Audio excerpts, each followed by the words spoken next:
사실 우리 국민들, 우리들의 먹고 사는 그리고 건강에 중요한 영향을 미칠 수 있는 중요한 뉴스입니다. 일본 정부가 오염수를 바다에 방류하기로 결정하면서 논란이 거셉니다. 자, 이 오염수가 얼마의 시간이 지나면 우리 앞바다에 도달하게 될까요? 김재혁 기자가 취재했습니다. 리포트 보고서 이야기 이어가겠습니다. 지난해 독일 킬 대학 해양연구소가 내놓은 연구자료입니다.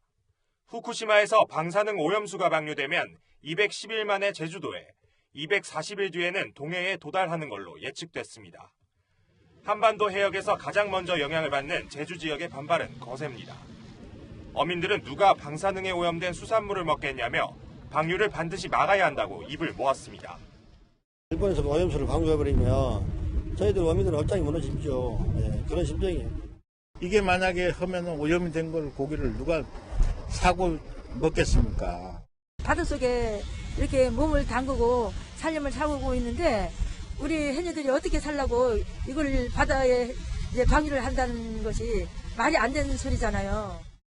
제주도는 일본이 일방적으로 방류를 결정한다면 법적 대응에 나서겠다고 경고했습니다. 한일 양국 법원에 일본 정부를 상대로 소송을 제기하는 것은 물론 국제사법재판소에도 제소하기로 했습니다. 내일부터 당장 전문가들과 논의하여 이미 예고한 바 있는 국제법과 국내법상의 대응 방안을 마련하도록 하겠습니다. 부산과 울산, 경남과 전남 등 바다를 접한 지방자치단체도 일본 정부의 결정을 즉각 철회하라는 성명을 냈습니다. 우리 정부도 일본의 조치에 대해 강한 유감을 표명하며 주한 일본 대사를 초치했습니다. 또 후쿠시마 인근 8개 현으로 국한된 일본산 수산물 수입 금지 조치를 다른 지역으로 확대한 방안도 검토하기로 했습니다. 채널A 뉴스 김지혁입니다. 일본 정부가 이 방사능 오염수를 바다에 배출하기로 결정하면서 지금 제주 어민들을 포함해서 사실 대한민국 국민들의 걱정과 염려가 높아지고 있습니다. 일본 정부가 후쿠시마 제1원전 오염수를 바다에 방류하기로 결정한 거예요. 결국에 삼중수소를 바닷물로 희석해서 2년 후부터 30-40년간 나눠서 방류하겠다는 건데 아수다로 일본 부총리는 오염수를 마셔도 별일 없다라고 주장을 합니다.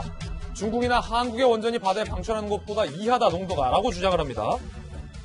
그런데 조금 전 김재혁 리포트에서는 210일 만에 제주 앞바다에 온다라고 전망을 했고 자, 아무리 보수적으로 잡아도 4-5년이면 한국 근해에 다 돈다. 반대로 돌아간다 하더라도 난 전망도 않습니다. 어떻게든 온다는 거예요. 이 오염수가. 방사성 물질, 삼중수소 오염된 수산물, 장기간 섭취 시 내부 피폭이 우려되고 있고 유전자 변형, 생식기능 저하 등의 가능성까지 거론되고 있는 그런 상황입니다. 전문가들을 인터뷰했습니다. 서균열 서울대 원자핵공학과 교수의 이야기 들어보시죠. 우리 몸 안에 들어가면은 조직을 뚫고 궁극적으로 DNA란 쇠사슬 끈을 건드리게 되는 거죠. 그러면 세포가 변형해가지고 증식을 해요. 그럼 이게 나중에 백내장이다, 백혈병이다, 혈액암이다. 이렇게 당장 내일은 아닐 겁니다. 근데 10년, 20년, 30년 있다가. 자, 국제문제 전문가 김용주 의원님. 네. 일본 정부가 이렇게 결정하기로 하고 오염수를 희석해서 버리기로 결정하면 눈 뜨고 볼 수밖에 없는 겁니까?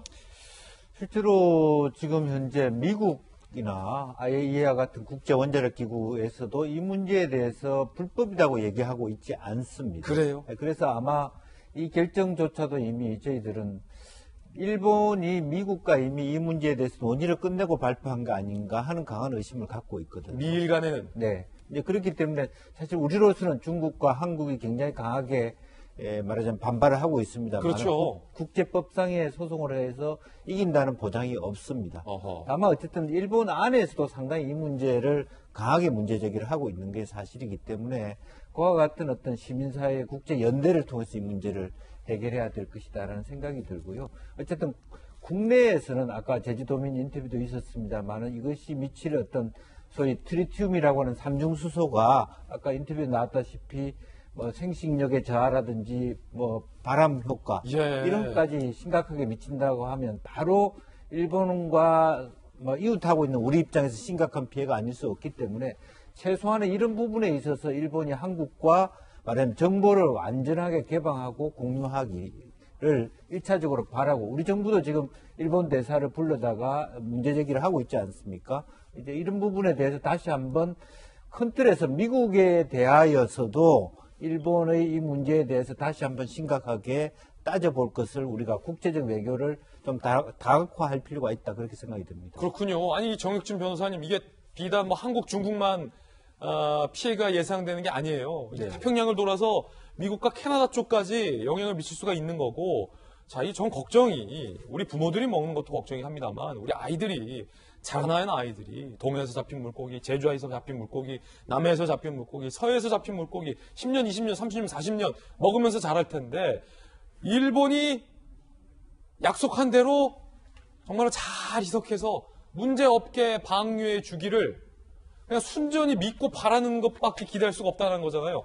혹여 잘못돼서 삼중수소 농도가 잘못 방류되거나 누적돼 온 삼중수소 이 오염된 물을 우리 아이들이 10년, 20년, 30년 먹고 자라서 서균열 교수 얘기했던 것처럼 DNA에 이상이라도 생기면 그때 가서 이 책임 어떻게 질 겁니까?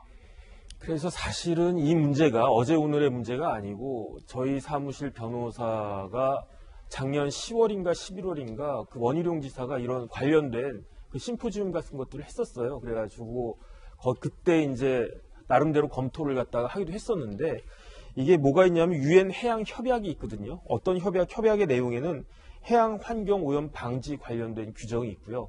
이런 경우에는 이제 상호 통보 규정도 있는데 우리 정부가 제대로 통보를 받았는지 아니면 언론을 통해서 이런 내용을 받았는지는 확인을 해봐야 될 것 같고, 근데 사실은 우리가 그 법적으로 어떻게 특별하게 할 수 있는 것이 무엇이 있을까 고민을 해봤었는데 그때 이제 현실적으로 정부라기보다는 도쿄 전력이 문제가 될 것 같고요. 그 도쿄 전력을 상대로 해서 가처분 신청을 하는 것이 저런 오염수를 배출하는 것을 방출하는 것을 금지하는 가처분 신청을 하는 것은 어떨까 하는 생각을 했었던 적은 있었는데 결국에 와서는 이제 한 6개월 정도 지난 것 같은데 정부가 저렇게 결정을 한 것 같고 그렇다라고 했을 때 과연 어떠한 그 영향이 있을지는 아무도 모르는 것이기 때문에 굉장히 불안해지기는 그 마음은 어쩔 수 없는 것 같다는 그런 생각이 들고 그다음에 뒤늦게 우리가 할 수 있는 것들은 뭐 어민들이나 이제 그 피해를 입은 사람들이 손해배상 청구를 할 수는 있지 않을까 싶긴 한데 그건 너무 그 뒤늦은 사후적인 문제가 될 것이기 때문에 그 조금 더 고민을 해봐야 될 것 같긴 한데 여러 가지 쉽지는 않겠다 그 생각은 듭니다.